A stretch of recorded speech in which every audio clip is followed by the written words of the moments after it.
The Blade is Chow Hark's take on the one-armed swordsman, and this entire movie is a subversion of a heroic Chinese hero who takes a weapon up against evil villains. This movie, I've seen it before, but it was like when I was a teenager and I was watching a lot of Joey Wong movies, and I guess I was trying to find all the martial arts films around this time. You know, this was made a couple years after the Once Upon a Time in China movies, and I didn't remember anything about the film, to be honest. So now a refresher, part of the Choi Hark film series at the theater that I'm seeing all these at.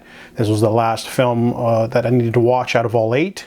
So this one is about a young woman named Ling, and she's the daughter of a man who owns a sharp manufacturer, a sort of blacksmith sort of organization that creates the sharpest kitchen knives and swords and blades, and they are very well known. However, she wants to pit 2 of the underlings. There's an orphan adopted by her father and another young man, Ironhead. He kind of thinks he's going to be the successor of this company. And he is a orphan who has a very interesting backstory, but doesn't know. So she would like to have them bicker over her, but they know better than to mess with the boss's daughter, their master. So things come to a head when the master decides to leave on with the company, and his fellow co-workers don't respect him and don't wish to follow him.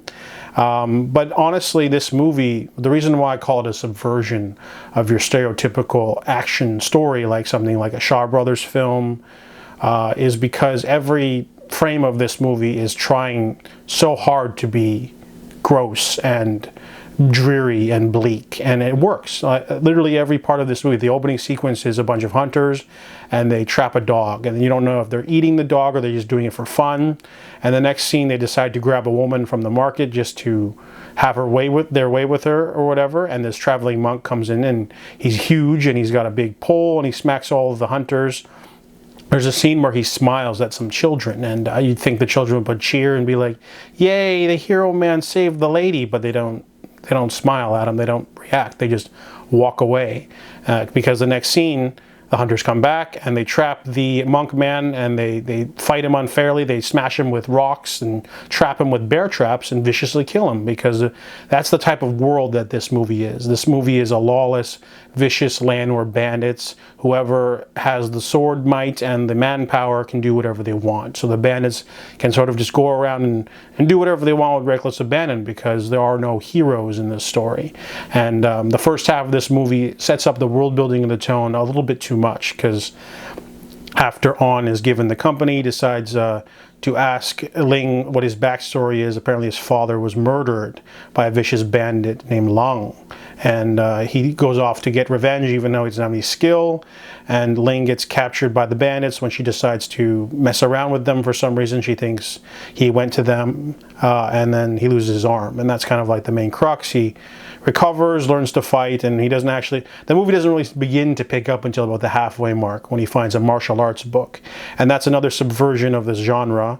Usually if a hero, before they train with a master or they get better at fighting to defeat enemies, they'd mostly be found by like an old herbal master, like a Michelle Yeoh in True Legend or something like that, or an old man hermit that turns out to be a secret badass and decides to impart his skills to this wayward lost soul. Instead, he falls into down a crevasse or something. He gets found by a woman orphan, and then she just takes care of him, and then they just live a meager life getting attacked by bandits until he finds the martial arts book, and that becomes a sort of catalyst for his revenge.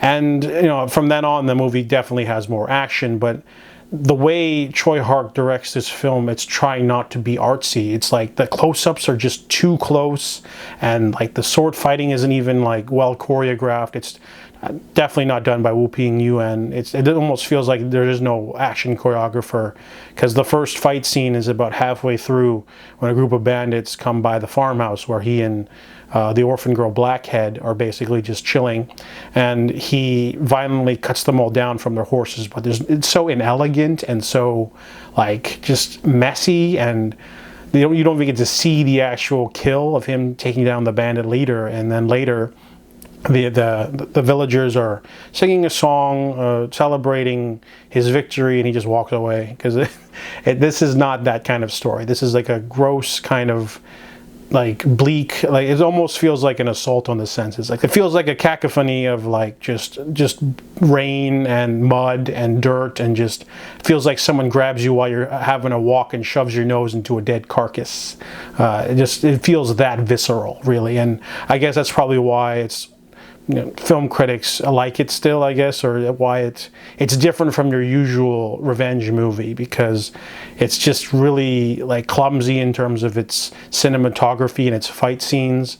The final fight scene pits with his broken blade against Ling, and it's a lot of just twirling about, spinning, lots of blades just going all over the place, trick blades, getting cut, anime-like encounters. It's just a really unique film that's just purposely made to be like not neat. When you think of a Shaw Brothers film, you think of like the sound stage and the brand new costumes, bright red blood, really simple. This is the exact opposite. This takes place in a lawless, almost dystopian world where there's no police, there's no law, there's no order.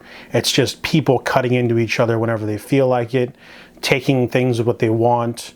The opening voiceover is Ling talking about how you pay, you sell, or you take. It's one of those three things, and the movie definitely reminds me of that. And even the ending's not even like that happy. It's kind of bittersweet.